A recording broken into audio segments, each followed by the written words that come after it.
وطر کے دیگر احکام، ایک رات میں ایک ہی وطر، ایک رات میں ایک وطر۔ قیس بن طلق سے مروی ہے، کہتے ہیں کہ طلق بن علی رضی اللہ عنہ رمضان میں ایک دن ہمارے پاس تشریف لائے اور ہمارے ہی ہاں شام کی اور افطار کیا، پھر ہمیں اس رات نماز پڑھائی اور ہمیں وطر بھی پڑھائے، پھر اپنی مسجد کی طرف چلے گئے اور وہاں اپنے ساتھیوں کو نماز پڑھائی، اور جب وطر باقی رہے تو ایک شخص کو آگے کر دیا اور کہا اپنے ساتھیوں کو وطر پڑھاؤ، بے شک میں نے رسول اللہ صلی اللہ علیہ وسلم سے سنا ہے آپ فرماتے تھے ایک رات میں 2 وطر نہیں، ٹھیک ہے، ایک رات میں 2 دفعہ وطر نہیں، کیونکہ بعض اوقات لوگ سوال کرتے ہیں کہ اگر ہم وطر پڑھ کے سو گئے، اٹھے اور کچھ نفل پڑھنا چاہے تو کیا پڑھ سکتے ہیں؟ بالکل پڑھ سکتے ہیں۔ پھر اگلا سوال یہ پوچھتے ہیں کہ اس کے بعد پھر دوبارہ وطر پڑھیں گے؟ نہیں، دوبارہ وطر نہیں پڑھیں گے، ٹھیک ہے۔ جب رات کے پہلے حصے میں وطر پڑھ لیا جائے تو آخری حصے میں قیام کا طریقہ، سنت یہ ہے کہ جو رات کے اول حصے میں وطر پڑھ لے اور آخری رات میں قیام کرے، اسے چاہیے کہ اس کے لیے جتنا آسان ہو وہ وطر کے بغیر 2 رکعت کر کے پڑھتا جائے، ٹھیک ہے۔ یعنی آپ وطر پڑھ کے سو گئے تو اٹھے اور آپ کا دل چاہ رہا ہے اب نفل پڑھنے کو، تو کوئی پابندی، لاک نہیں لگ گیا کہ اب اس کو کھولا نہیں جا سکتا، آپ 2 رکعتیں پڑھتے رہیں۔ ابن باز کہتے ہیں جب آپ نے اول حصے میں وطر پڑھ لیا ہو، پھر اللہ آپ کے لیے آخری پہر میں قیام کرنا آسان کر دے تو اللہ آپ کو جتنی توفیق دے آپ 2 کر کے رکعت پڑھتے جائیں، لیکن وطر نہ پڑھیں۔ اگر کسی وجہ سے وطر رہ جائے تو اس کو ادا کرنے کا طریقہ، قضا کیسے ہوتی وطر کی؟ اگر تو آپ کی اذان ہو رہی ہے اور اگر فجر نہیں شروع ہوئی تو آپ کیا کریں گے؟ وطر پڑھ لیں گے۔ لیکن اب کیا ہوا، وطر بھی گئے اور سنت بھی گئی اور آپ نے فرض پڑھ لیے کہ وقت تھوڑا تھا، تو اب آپ کیا کریں گے کہ بعد میں جب سورج نکلے گا تو سنت پڑھ لیجئے فجر کی اور اس کے ساتھ 2 رکعتیں پڑھ لیجئے، کیونکہ دن کی رکعت جو ہے وہ، یعنی یہ وطر رات کے لیے تھا تو رات تو گزر گئی،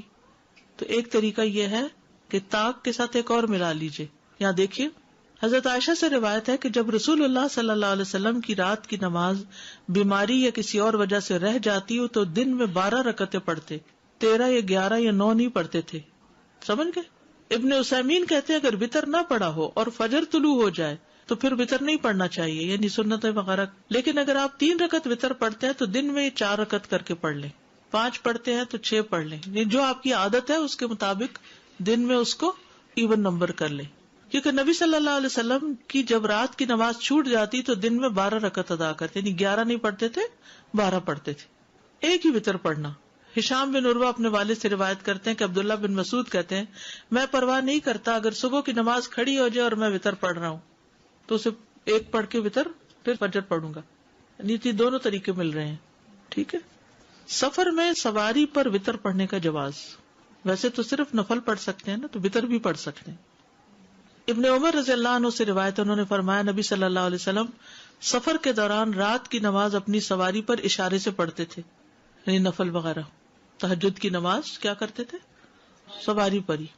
خواہ اس کا جدھر کو بھی منہ ہو جاتا۔ اسی طرح نماز وطر بھی اپنی سواری پہ پڑھ لیتے، لیکن فرض نماز سواری پہ نہیں پڑھتے تھے۔ تو بہت بہنیں بار بار اصرار کرتی ہیں اور پوچھتی ہیں کہ ہم گاڑی میں نماز پڑھ لیں،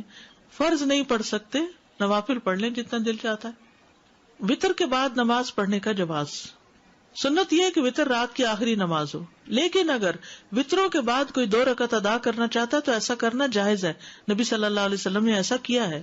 جب آپ کو یہ ڈر ہو کہ آپ رات کے پچھلے پہر قیام نہیں کر سکیں گے تو آپ رات کو سونے سے پہلے ہی وطر ادا کر لیں، اور جب آپ کے لیے رات کے آخری حصے میں قیام کرنا مقدر کر دیا گیا ہو تو جو آسان ہے اتنی نماز پڑھ لیں اور اسی وطر پر اکتفا کریں جو آپ نے رات کے اول حصے میں پڑھا۔ وطر کے بعد 2 رکعت پڑھنے کی وجہ، صوبان کہتے ہیں کہ ہم رسول اللہ صلی اللہ علیہ وسلم کے ساتھ سفر میں تھے، آپ نے فرمایا بے شک یہ سفر باعث مشقت ہے، بس جب تم میں سے کوئی وطر پڑھے تو اس کے بعد 2 رکعت پڑھے، اور اگر وہ قیام کے لیے اٹھ گیا تو ٹھیک، ورنہ یہی 2 رکعتیں اسے قیام سے کفایت کر جائیں گی،